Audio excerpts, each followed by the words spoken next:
Today I'm with a gentleman from Birmingham that started his career back in 1979, a young teenager. He was part of a band with 4 other members that were all under the age of 19. This group are a British reggae band and had many hits, but one that was a major hit and I remember still and love to this day.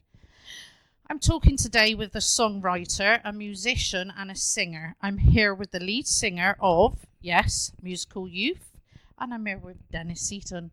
Hi. Hello, Sophie. How are you? I'm very well. Good. Was that all okay, what we put in there? Yeah, under 15. Oh. We were all under 15. Oh, Not no. 19. We weren't even adults. Oh, you were babies. Oh, bless you. Yeah. I wanted to get back to when you first met. How did you meet or get to know each other and the members of how Musical Youth came along? So, you can remember in our time, it was first year, second year, third year, fourth year, fifth year of secondary school. Oh, Not yeah. year 7, 8, 9, I and can't 10. get that. None of this. Yeah. I do get it. But Junior and myself, we became friends during the summer of 1979. Oh, bless. And I went to the very first rehearsal of the band. And I got banned from the second rehearsal. Why? What did you do? I didn't do anything. Oh. His dad just accused me of something. And Yeah. But yeah, we met during the summer of 1979 when the band was formed. Oh. Yeah.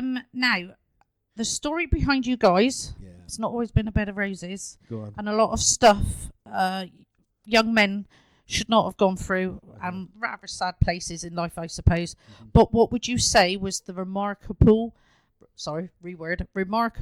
part of your life and the band, the bit that stands out the most? Well, the bit that stands out the most is obviously going to number 1. Yep. It wasn't planned. It wasn't discussed as a band. And actually, we nearly never recorded the single. Damn. Really? Yeah.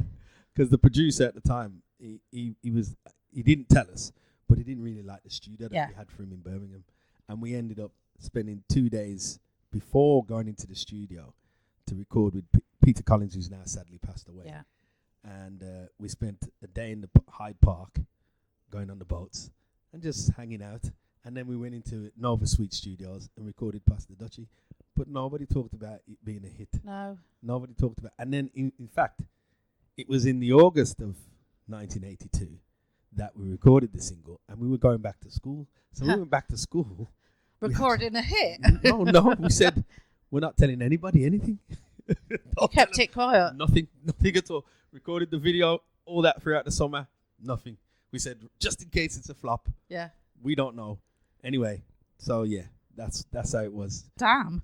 How did you celebrate that song when it went to number 1? Okay, so I can remember it like it was yesterday because it was 42 years ago this week that the single went to number 1 and was at number 1 for 3 weeks.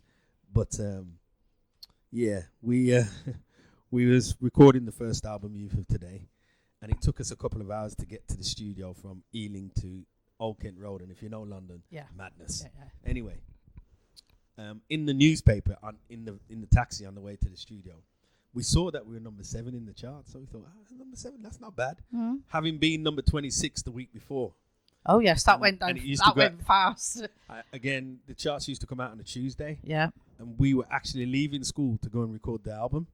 And that Tuesday we left, but the buzz around the school day afternoon, that number 7, that number 26, that number 20. That was all we got. But we went to London. So because we saw we were number 7 in the papers, back then wow, it must be true. Yeah. We got to the studio about 10:30, and then we get a call about 11 o'clock to say, guys, you're at number 1 in the chart. No, we're not. Yes, you are. No, we're not.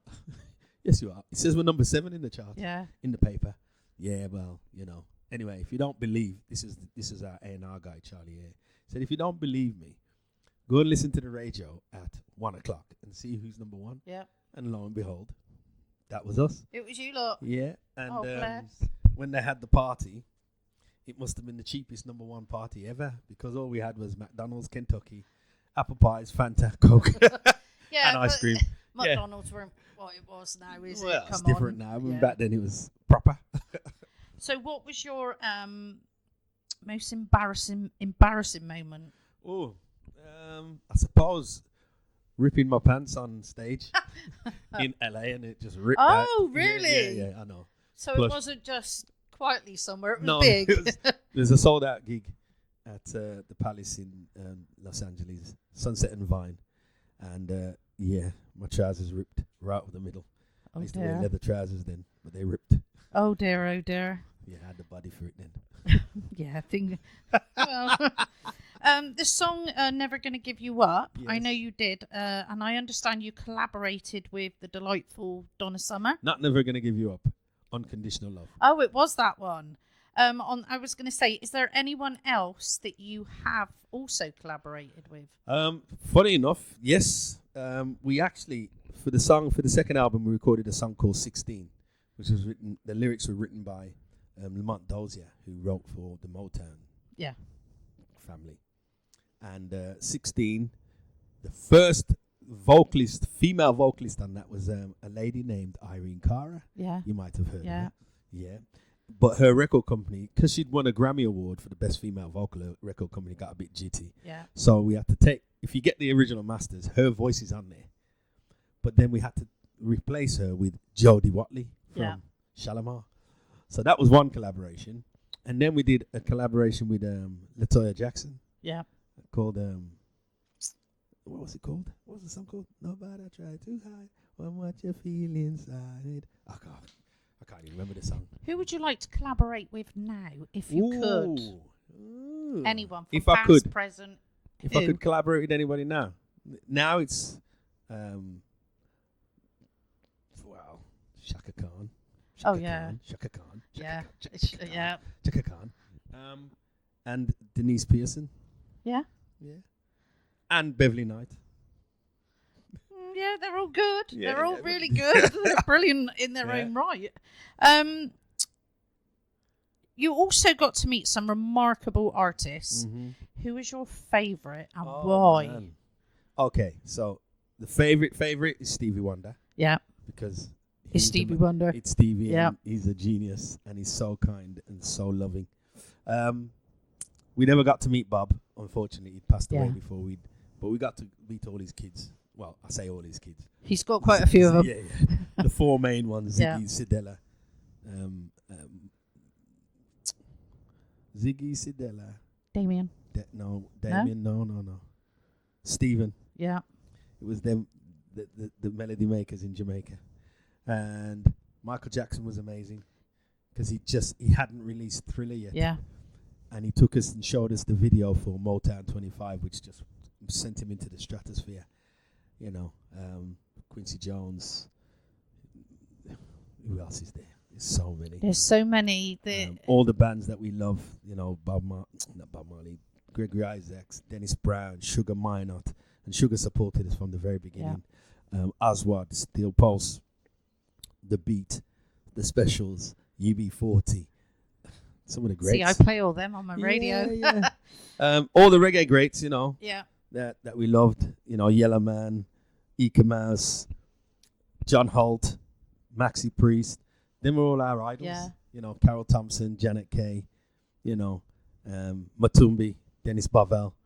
These are all for us wow. Yeah. You know. There's one I think I would like to meet. There's one on. gentleman. That's Rodigan. Rodigan. Oh, we Yeah. met Rodigan a few times. Dave Rodigan. Yeah. He's He's been my there own. so well. He would be, wouldn't he? Yeah. What's the most embarrassing track that you've got in your music library? When you say my library, most embarrassing track. That you would think like, oh, like a bit. You wouldn't want to admit it really that you got a bit of. I suppose it's going to be. What do you mean not admit it? Dancing Queen. Well, do you dance Dancing to Queen. it? Yeah. Good Well, who boy. doesn't like a bit of ABBA? You know. I know you're still playing and touring. Yes. What music makes your feet tap? Well, So you've said what ABBA. it's all reggae music. So it's all reggae. It's then. going to always be reggae music that makes my feet tap. Good. Yeah. Good. It's always going to be reggae because that's what I perform and that's what I listen to And most. it's in the blood.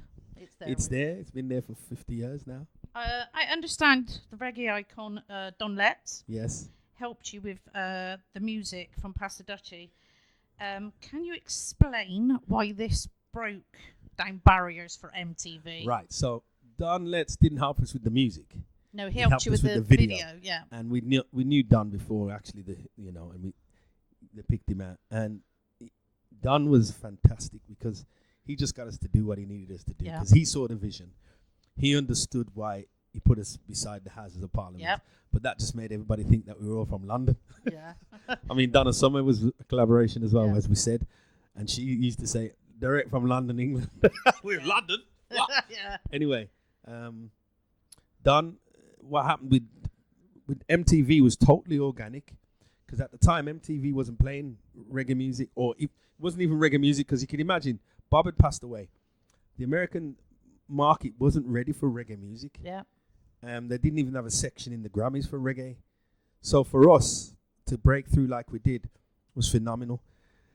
They just picked up on the single, picked up on the video, and we actually went into the studio and did an interview. Yeah. And it's only in hindsight that we look back at it and went, they were the first black artists we were the first black artists to be played on MTV before Michael Jackson. I was going to say, do you realise you were on there before Michael Jackson? And at the time, it's just another TV show. I mean, a lot of people don't realise that we did Saturday Night Live. Did you? Yes, we did Saturday Night Live at the same time as doing that interview. When you should have been in bed. No.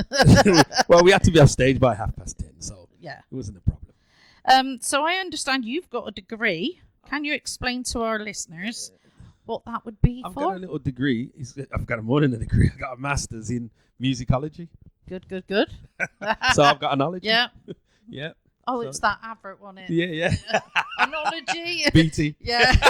I've got analogy. We're showing our age. I've got analogy. Yes. That might have gone over somebody's head now. You appeared on TV back in 2009. Yeah.